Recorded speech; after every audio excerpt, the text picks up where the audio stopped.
બારડોલી ખાતે ગેસના બોટલ ભરીને જઈ રહેલા ટેમ્પો ચાલકને અટકાવી પોલીસ હોવાનું જણાવી ધાક ધમકી આપી 50,000 રૂપિયા પડાવી લીધા હોવાની ઘટના સામે આવી છે। સુરત જિલ્લાના બારડોલી ધુલિયા રોડ પર એક ટેમ્પો ચાલક એજન્સીના એલપીજી ગેસના બોટલ ભરીને પસાર થઈ રહ્યો હતો, જે દરમિયાન બે સ્કોર્પિયો કારમાં આવેલા 4 ઈસમોએ ટેમ્પો અટકાવ્યો અને પોતે એલસીબી એસઓજીના માણસ હોવાની ખોટી ઓળખ આપી, ધમકી આપી અને બાટલા ભરીને ક્યાં જાય છે, કાળા બજાર કરે છે કહી ચાલકને ધમકાવ્યો અને પુરવઠા અધિકારીને બોલાવી ટેમ્પો જમા કરાવી પોલીસ કેસ કરવાની ધમકી પણ આપી। ગભરાઈ ગયેલ ટેમ્પો ચાલકે એજન્સીના મેનેજરને ફોન કરી સમગ્ર ઘટના બાબતે વાત કરી। ખોટી પોલીસની ઓળખ આપનારા ઈસમોએ 50,000 રૂપિયાની માંગણી કરી હતી। મેનેજર દ્વારા 50,000 રૂપિયા આપી પણ દેવામાં આવ્યા હતા, જો કે ચારેય ઈસમો પૈસા લઈ ફરાર થઈ ગયા। જો કે એજન્સીના મેનેજરને શંકા જતા પોલીસનો સંપર્ક કરી સમગ્ર ઘટનાની જાણ કરતા પોલીસ પણ દોડતી થઈ અને ગણતરીના કલાકમાં 4 પૈકીના 3 ઈસમોને ઝડપી લીધા। જો કે એક આરોપી હજુ પોલીસ પકડથી દૂર છે।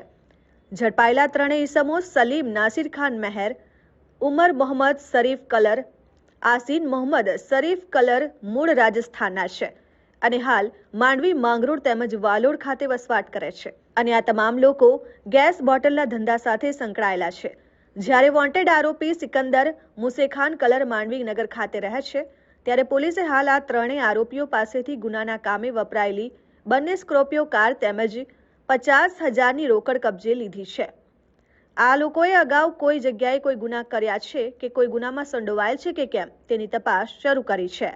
બારડોલી રૂરલ પોલીસ સ્ટેશનના વાંકાનેર ગામે બે સ્કોર્પિયો એટલે કે એક કાળા કલરની સ્કોર્પિયો અને એક સફેદ કલરની સ્કોર્પિયોમાં આવેલ 3 થી 4 ઈસમોએ એક ભારત ગેસ એજન્સીનો પિકઅપ ટેમ્પો જતો હતો, જે ટેમ્પાને રોકી અને પોલીસ તરીકેની ઓળખ આપી, મારવાની તેમજ કેસ કરવાની અને વિડીયો ઉતારી વાયરલ કરવાની ધમકી આપી એની પાસેથી અને એના માલિક પાસેથી 50,000 રૂપિયા કઢાવી લીધેલા। એ બાબતની ફરિયાદ ગઈકાલના રોજ બારડોલી રૂરલ પોલીસ સ્ટેશનમાં ફરિયાદીએ નોંધાવતા જાહેર થયેલ। જે ફરિયાદ અનુસંધાને મહેરબાન પોલીસ મહાનિરીક્ષક શ્રી સુરત રેન્જ અને પોલીસ અધિક્ષક શ્રીનાઓએ આ ગુનો સત્વરે ડિટેક્ટ કરવા માટે એલસીબી પેરોલ ફલો ટીમને સૂચના કરેલ। જે અનુસંધાને એલસીબી પેરોલ ફલો ટીમે તાત્કાલિક ગુનો નોંધાયાના ગણતરીના કલાકોમાં આ ગુનો શોધી કાઢેલ છે અને ગુનામાં ટોટલ 4 આરોપી સંડોવાયેલા હતા। તે પૈકી 3 આરોપી સલીમ નાસિર ખાન મેહર, જે હાલમાં રહેવાસી છે મોસાલી રફીકભાઈના ઘરમાં અને મૂળ રહેવાસી છે ગંઠિયાલી ફલોદી જોધપુર રાજસ્થાનના। એ સિવાય ઉમર શકીર મોહમ્મદ શફીક કલર, જે અત્યારે રહે છે વાલોડ, એ પણ ચાખુ ગામ ગંઠિયાલી ફલોદીના મૂળ રહેવાસી છે। યાસીન ઉર્ફે આસીન મોહમ્મદ શરીફ કલર, તે અત્યારે માંડવી પ્રકાશનગરમાં રહે છે અને મૂળ ફલોદી રાજસ્થાનના રહેવાસી છે। આ સિવાય એક આરોપી સિકંદર મુસે ખાન કલર માંડવી પ્રકાશનગરનો વોન્ટેડ આરોપી છે।